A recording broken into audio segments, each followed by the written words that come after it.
because religion is a path to God. What are you calling God?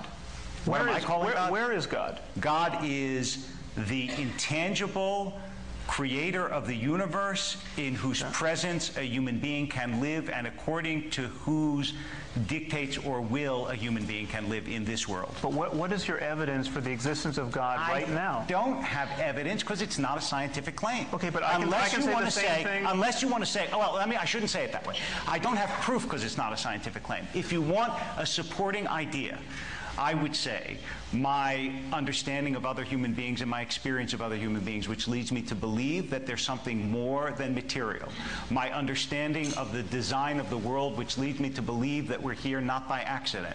My appreciation of the fact that human beings, even though we are made of stuff, have consciousness, which leads philosophers like Galen Strawson to assume that even rudimentary material has consciousness, because he can't explain how consciousness arises. Right. My experience of religious human beings and the way they live, and the fact that they live in harmony, to my perception, with an invisible order that gives them a life of a certain sanctity and holiness. This is a general claim. Religious human beings generally live in harmony with... No, I said my experience of certain human beings. I mean, I can keep going if you want me to keep going. Well, no, I think you've put enough on the table. Okay, but none of those are scientific evidence. Many of those claims trespass upon the territory of science overtly. I mean, the claim about...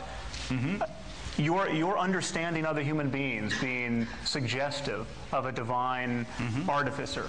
Is that a scientific claim? Absolutely. Extraordinary. I mean, is your understanding of mathematics also suggestive of a divine artificer? No, it has to do with my experience. Your ability to learn language? Do you understand? It has to do with my experience of you. When I'm looking at you right now, you may assume that what I see is a material, but that's not what I see. And it's not what I believe.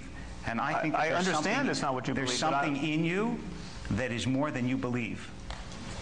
I really think so. This is now, if you want to make that a scientific claim, you can. But I'm telling you, it's a metaphysical claim, and to confuse the two is a mistake. Okay, you can add any metaphysics you want. Thank you.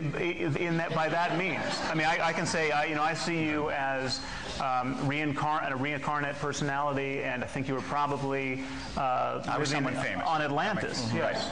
Don't make me like a washerwoman in a people do this all the time. I mean, you can broadcast. I mean, this is constrained by our common sense in every other domain of discourse. I mean, just take, for example, the people who think Elvis is still alive.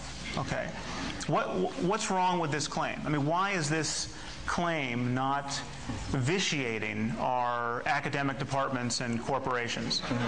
I mean, I'll tell you why, and it's very simple. We have not passed laws against believing Elvis is still alive. The problem is that whenever somebody seriously represents his belief that Elvis is still alive, in a conversation, on a first date, at a lecture, at a job interview, he immediately pays a price. Yeah. He pays a price in ill-concealed laughter. Right. Now, surely you can agree with him on that. That is a good thing. Now, then he could rattle on about, this is not a scientific claim, this is a matter of faith. You know, when I look at you, I see you might be Elvis. I mean, he could do this. Except that